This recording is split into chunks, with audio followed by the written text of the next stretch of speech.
وسيد المرسلين وعلى آله وصحابته أجمعين. سبحانك لا علم لنا إلا ما علمتنا إنك أنت العليم الحكيم. سبحانك لا فهم لنا إلا ما فهمتنا إنك أنت الجواد الكريم. وقل رب زدني علما. قال المصنف رحمه الله تبارك وتعالى ونفعنا بعلومه في الدارين.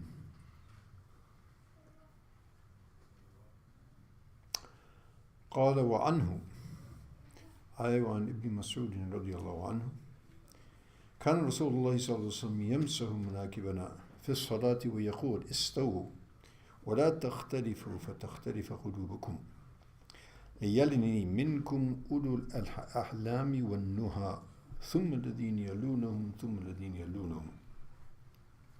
رواه Muslim. So continuing with this chapter which talks about the giving the due honor and respect to the ulama, the scholars, and the elders, and the people of virtue and distinction.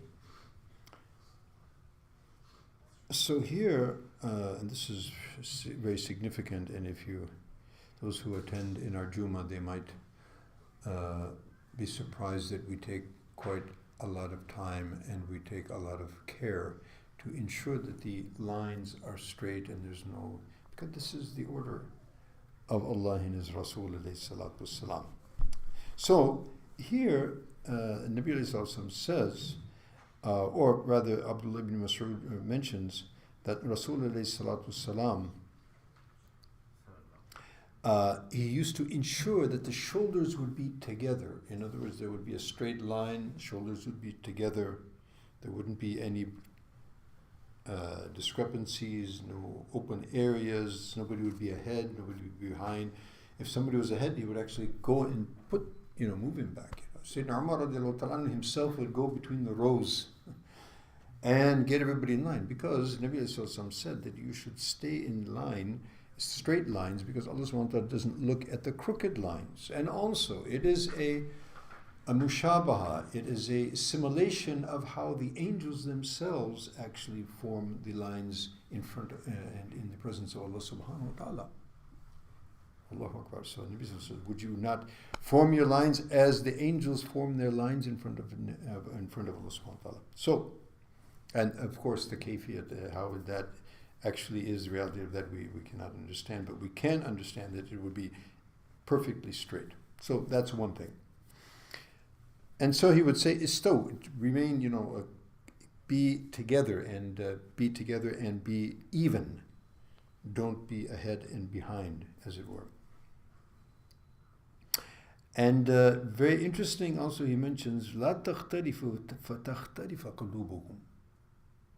If we can't get, if we can't get this lesson right, we can't even physically, be aligned, then the hearts also will not be aligned. So this is an exercise in alignment and unity, and so if, I should be standing abroad, I don't care, I'm behind with this, so that means that the whole concept of unity is being compromised, and this will have an impact on the inward characteristic of unity of the hearts.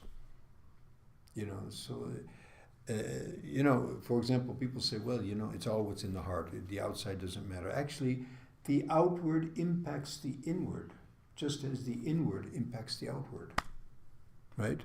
So it is a dynamic and it influences both ways as a cycle.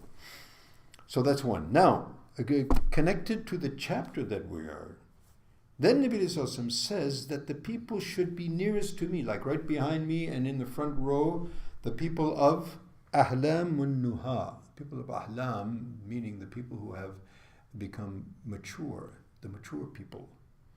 And the Nuha, the people Nuhya, brains, intelligence, understanding. And what is understood here also, the ulama mentioned that the people who are most knowledgeable, and this is how Rasulullah speaks. Behind him would be Abu Bakr and Umar and Uthman and Ali and so forth, Abdurrahman bin Auf and these type of individuals. Suppose if anything happens to the person in Salat, the Imam, then the people behind should be capable of taking his place. That's one thing.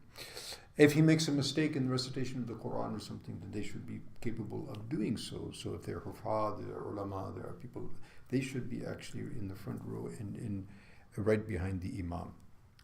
And also, Nabi Sallallahu mentions that the youngers should have their own line behind the elders. Now the youngsters want to stand right next to the, we're like you.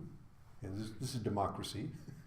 Our vote is as strong as yours, But no, the whole point is we have hierarchy in Islam.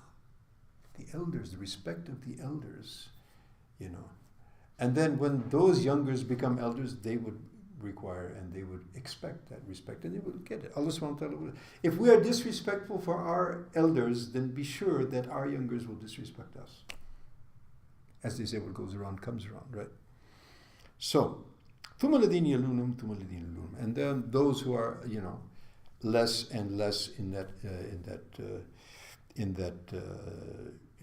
characteristic. In other words, those who are less in age, those who are less in virtue and less in knowledge of the Quran and Sunnah, etc.